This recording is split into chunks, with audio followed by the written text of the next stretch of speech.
Good morning all. Today we are going to start our next topic, that is sulfur dioxide and sulfur trioxide. Sulfur dioxide, it is the most common oxide of sulfur which can be obtained by heating sulfur and sulfide ore. When we will heat sulfur, it will going to give us sulfur dioxide, or when we will heat sulfide ore, that is FeS, then it will going to give us FeO plus sulfur dioxide. And sulfur trioxide we can prepare by reacting sulfur dioxide with oxygen in the presence of vanadium pentaoxide at a pressure 1.5 to 2 atm. Then it will going to give us sulfur trioxide, and it is a highly exothermic reaction, which means delta H should be negative for this reaction, will be negative for this reaction. Now let's talk about the properties of sulfur dioxide. Sulfur dioxide is slightly yellow gas, it is soluble in water, and it causes burning sensation on the skin. It is an acidic oxide, because when sulfur dioxide react with water, it will going to give us sulfurous acid, and it is a reducing gas. Now let's see the structure of sulfur dioxide. Sulfur dioxide has bent shape in which the sulfur has sp2 hybridization. Why sp2? Why sp2 hybridization? How we can calculate? The number of atom attached plus lone pair. Now here you can see how many lone pairs are here? 1 plus how many number of atoms are attached? That is 2. So 2 plus 1 is 3. 3 means sp2. So the hybridization of sulfur is sp2. Now let's talk about the reactions of sulfur dioxide. When sulfur dioxide react with Cl2, it will going to give us SO2 Cl2. It show addition reaction, that is sulfuryl chloride, and it is used in the free radical halogenation. And when SO2 react with O2, it will going to give us sulfur trioxide. When SO2 react with PbO2, it will going to give us PbSO4, white precipitate of PbSO4. When sulfur dioxide react with calcium hydroxide, it will going to give us CaSO3. This reaction is same as it is when calcium hydroxide react with carbon dioxide. It will going to give us CaCO3, that we have done in 11th and 10th. So like this, when sulfur dioxide react with CaOH2, it will going to give us CaSO3, which is milky in color, calcium sulfide. And when calcium sulfide react with the excess of sulfur dioxide, then it will going to give us CaHSO3 twice, that is non-milky in color. Now when sulfur dioxide react with chlorine in the presence of water, it will going to give us Cl negative and SO4 2 negative. Cl negative, SO4 2 negative, or you can say H2SO4.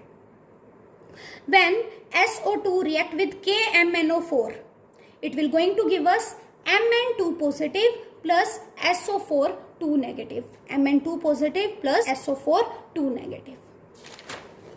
Next is when sulfur dioxide react with K2Cr2O7. When sulfur dioxide react with potassium dichromate, it will convert potassium dichromate into chromate, that is Cr3 positive, and it will going to release SO4 2 negative.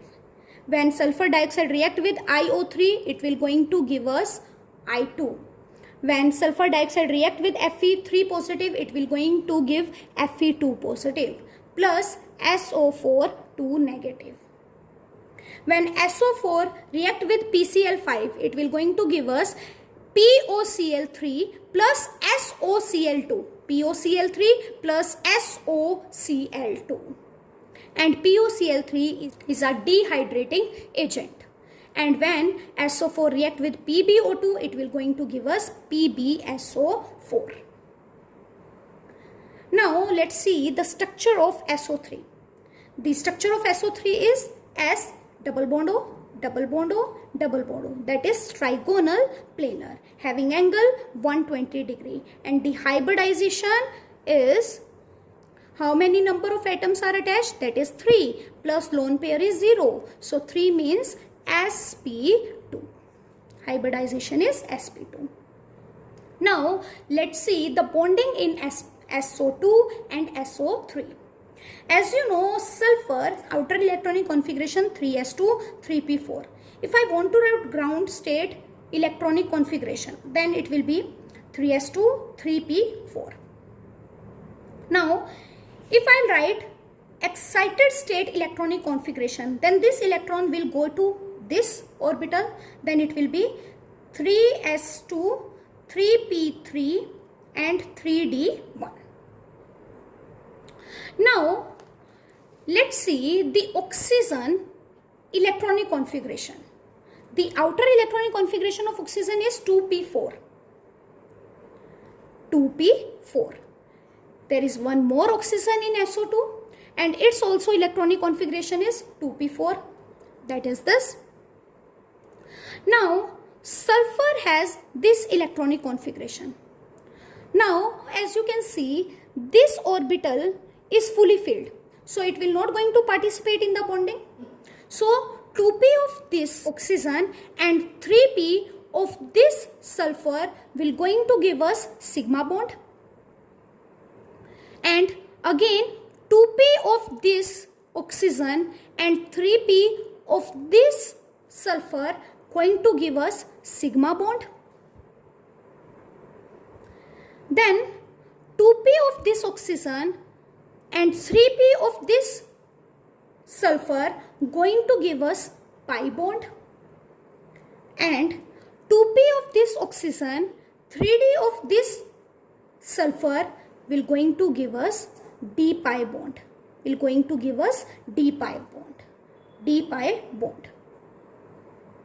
Now as you know, in sulfur dioxide there is 2 sigma bonds and 1 p pi d pi bond and 1 p pi d pi bond. This is due to this. Due to the presence of vacant d orbital, it can show p pi d pi bond. In sulfur trioxide, there is 3 sigma bond, 1 p pi bond and 2 p pi d pi bond. Now let's see why. Because as we know, the outer electronic configuration of sulfur is 3s2 3p4. 3s2 3p4. Second excited state electronic configuration was 3s1 3p3 3d2. Now let's see the electronic configuration of 3 oxygens. First oxygen has 2p4 outer electronic configuration. Second oxygen also 2p4 and third oxygen also 2p4.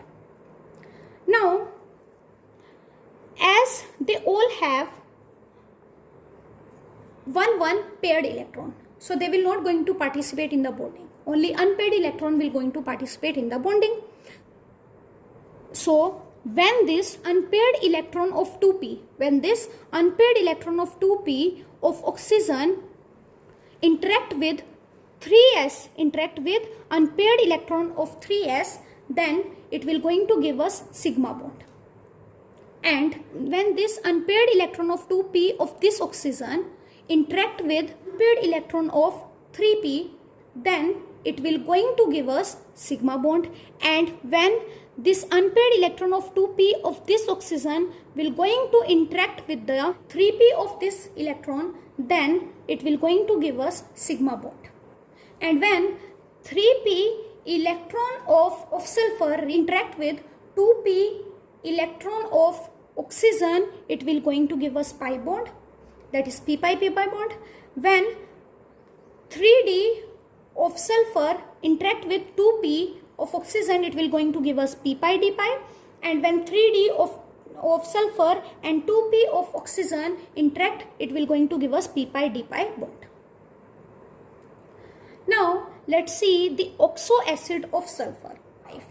First oxo acid of sulfur is H2SO5, which is known as Carose acid. Carose acid. Second is H2SO4, which is known as sulfuric acid, or it is also known as oil of vitriol. It is the king of chemical. Third is H2SO3. It is known as sulfurous acid. Sulfurous acid. And fourth is H2SO2, and it is known as hyposulfurous acid. Hyposulfurous acid. Again, H2SO5, Carose acid, H2SO4, sulfuric acid, H2SO3, sulfurous acid, H2SO2, hyposulfurous acid.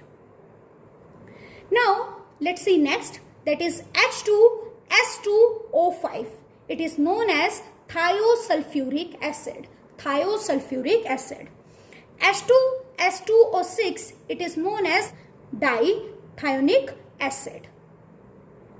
H2S2O7, it is known as oleum. H2S2O8, it is known as Marshall acid. Marshall acid. H2S2O5, it is known as thiosulfuric acid. H2S2O6, it is known as dithionic acid. H2S2O7, it is known as oleum.